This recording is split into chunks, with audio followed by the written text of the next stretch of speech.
guys, how are you? It's Pandora. I'm back with another tank review. This is more of a revisit to a previous review that I did back in February 2017.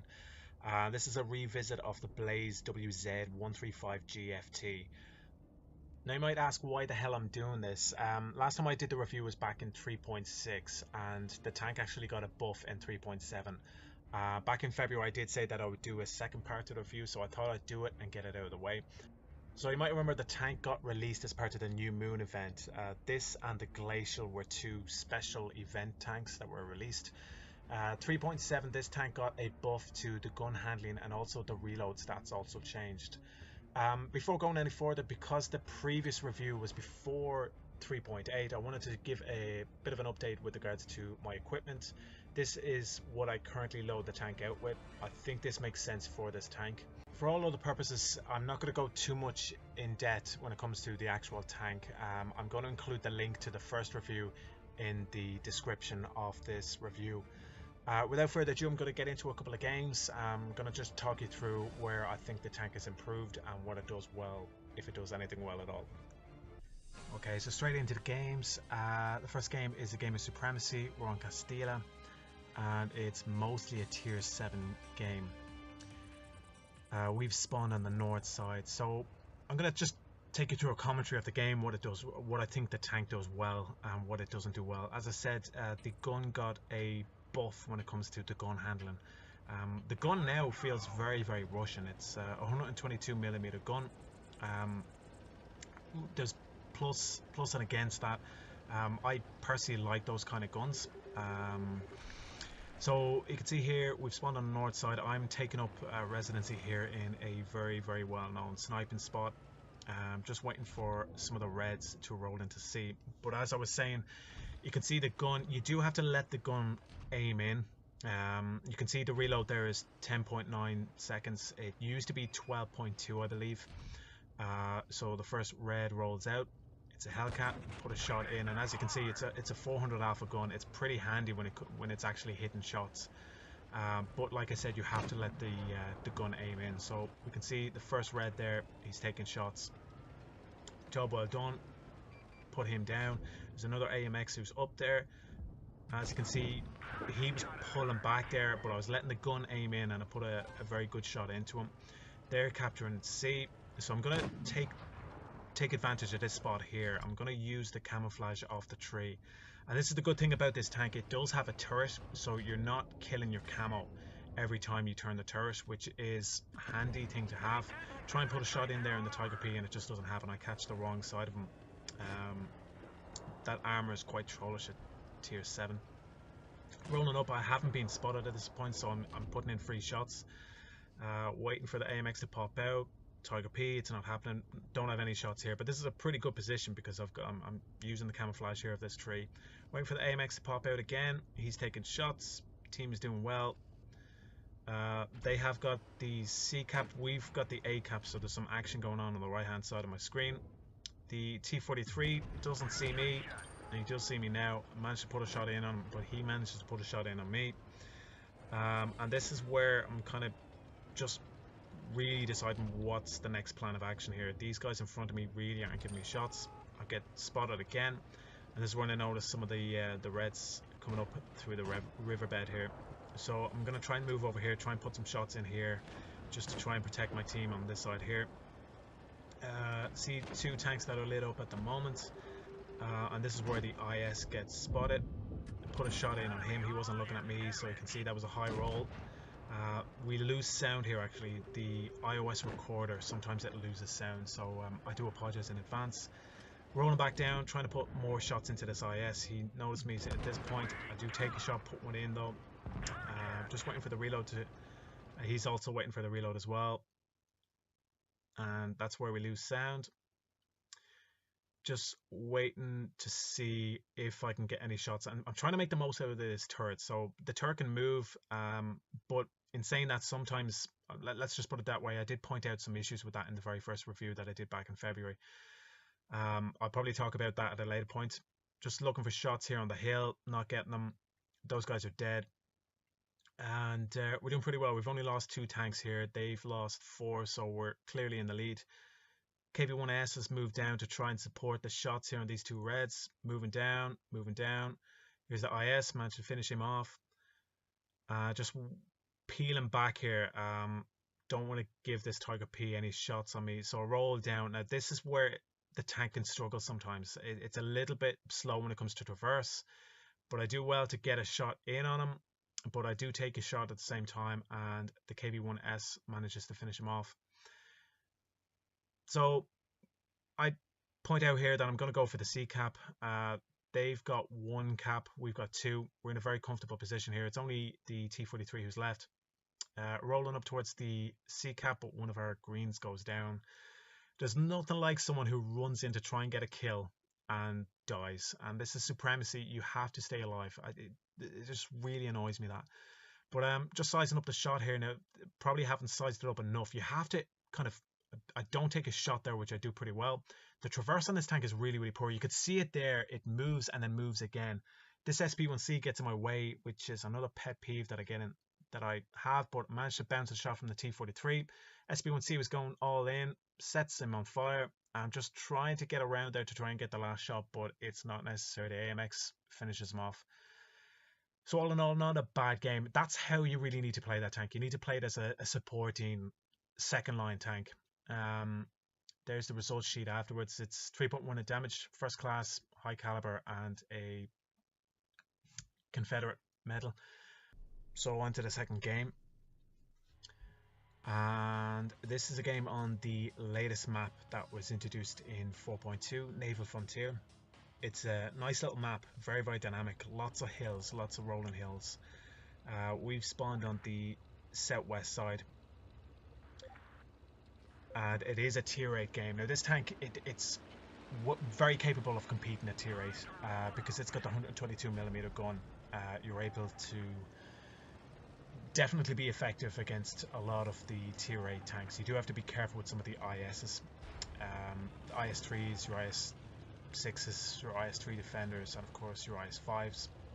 Somebody's called left, so I'm obliging the call, moving into a position here where we can snipe some of the tanks. Since some of the other tanks are moving up to spot, I'm just going to take up residency here and try and put shots in on any tank that might roll this way. And lo and behold, one has rolled this way, already taken shots. Just keeping an eye out on the rest of the map here, just to see in case anything shows up. So keeping an eye on the tanks here in front of me. And this is where I get spotted. There's a T-20 on the red team who's spotted me just underneath. Now I'm aware of him. Backing up, not taking any unnecessary shots. Trying to put a shot in on him, put a shot in. And he's moving, he's actually attacking the Helsing on our team who's down behind me on the right hand side. So I'm just going to try and help him as much as I can. First, seeing who I can shoot in front of me. Can't shoot anybody, so I'm making a decision here that I'm going to drop down. Just rotating that gun. And you can see it there, the way the turret turns, it kind of moves and then stops and the tank readjusts. T-20, he goes down. Helsing's in a spot of bother here. He's not moving in behind the carcass. There's a T-23 putting shots in on him. He goes on fire. He manages to take out our Helsing. This is recorded proof that I tried to help the Helsing. We'll come back to that later on. And here I just want to try and reset my camo and then come over this hill and try and take a shot in on the T-23. So I'm rolling up here, spot him up and manage to take a shot on him. Now that's a pretty decent shot on a tank that really shouldn't be moving when you're taking your shots, and we can see that later on. So I'm gonna try and rejoin the team here. We're leading comfortably. It's 5 tanks to 3.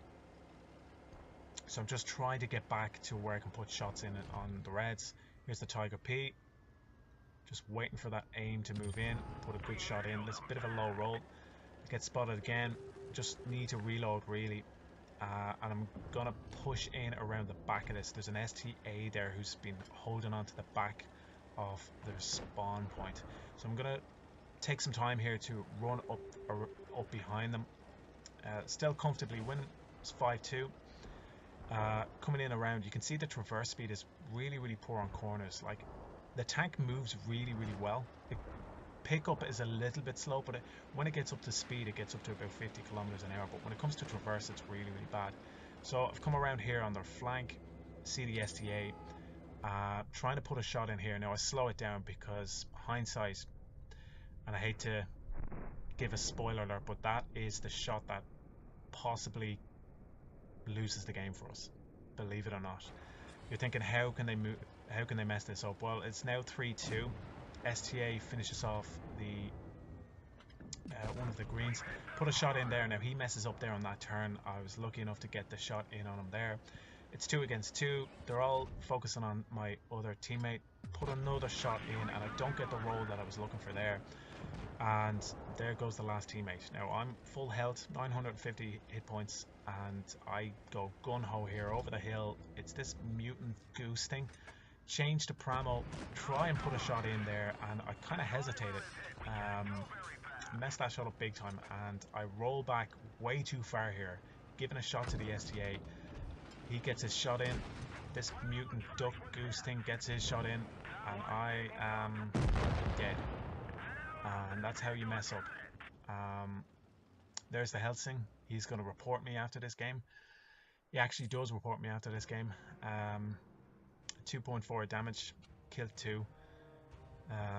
Top damage on the team, but those 2 reds, and that's kind of stupid mistakes on my part. That's a killer. So the third and final game, it's an encounter game on Winter Malinovka. It's a tier 7 game. We are at the top tier. Not a bad map this. I really like Winter Malinovka. Quite dynamic. So we've spawned on the southeast side, and it's really, this is actually a classic example of how I believe this tank should be played. This one is a bit like the first game. I'm going to stick very close to the team.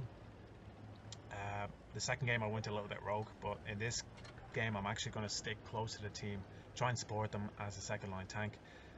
Put a call out that we're going left. I can see the tanks rolling left, so I'm just trying to keep up with them here. You can see the pickup of the tank got up to 53 kilometers an hour there, so it gets out and about very fast.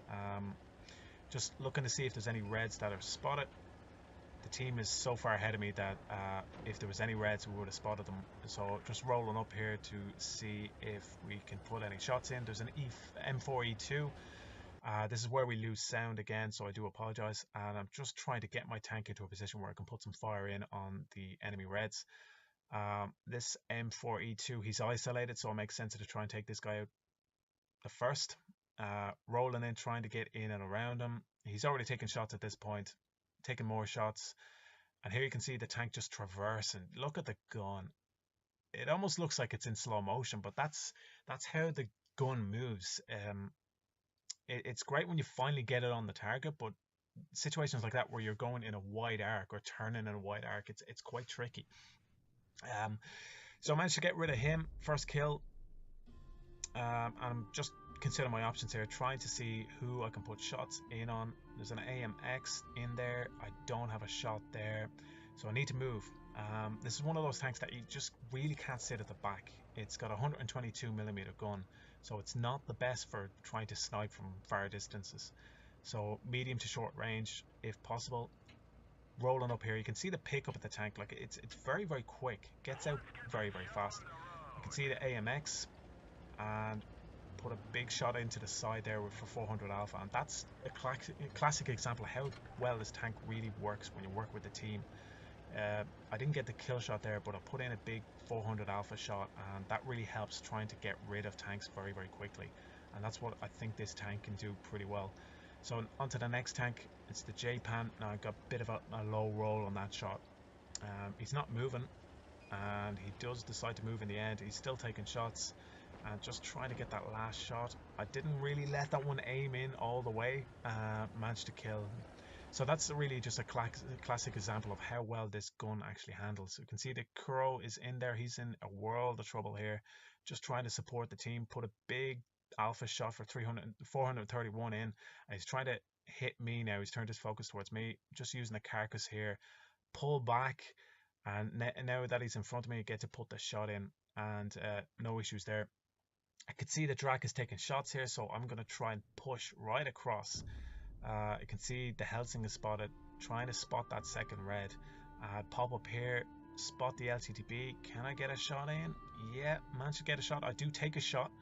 And now 3.7, I would not have got that shot. Before 3.7, I would not have got that shot. So I'm very, very happy with the way the gun handles. And you can see I am chasing the guy now. Getting up to speed pretty quick. Don't take that shot. I wouldn't have got that shot, I don't think. Sometimes I do try them. And I get lucky sometimes. But here's a good example of how well the gun handle works as well. So I pop up over this hill. You can see the LTTB. I don't let it aim in fully. Now we was showing the sides, but I managed to finish him off pretty quick. It's just the last guy left. It's the Helsing. He's rolling down. I put a shot in there, but that actually bounced. Someone else did damage there. He puts 2 shots in on me. I do hit Adrenaline. He's still taking shots, and he shows me his side, and it's really just a matter of finishing him off. And that's probably how this tank should be played. Second line support, moving with the team, putting in the shots, 400 alpha shots, getting rid of the enemy very, very quickly. And as you can see there from the end results, first class medal, top gun, high caliber. I got the Radley medal for 5 kills and 2.9 of damage. 98,000 credits as well. That's with a combination of missions, so it does earn some pretty handy credits. So all in all, pretty happy with that game. So there you have it, guys. That is the Blaze WZ135. This is a long overdue review, but I did say in the last review back in February that I wanted to do a second part. I think I was a little bit too enthusiastic about the news that we had that it was going to get a buff. After 3.7, you definitely notice a difference with this tank. The gun handling is a lot better. I'm still a little bit disappointed with the way it traverses. I'm not happy with the both the hull and the turret traverse. It's weird the way it traverses. You have to get used to it. I do point that out in the first review as well. I'm gonna probably hold on to this tank. I'm still chasing the ace in this one, so I'm gonna take it out from time to time and see if I can actually crack that and actually get it. I think it's quite a unique tank as well, because quite frankly I think a lot of people who got this tank and the Glacial during the New Moon event actually just rage sold their tank. You don't see many of them around, not on the EU anyway. I don't think anybody was anticipating this review. Hopefully someone out there will find this useful. I think I also wanted to include the changes to the tank after 3.8, so hopefully that will come in handy. If you're still watching at this point, thank you for watching. I always say that at the end of my videos, but I genuinely mean it. And yeah, I hope to catch you on the next one. Take care. Bye bye.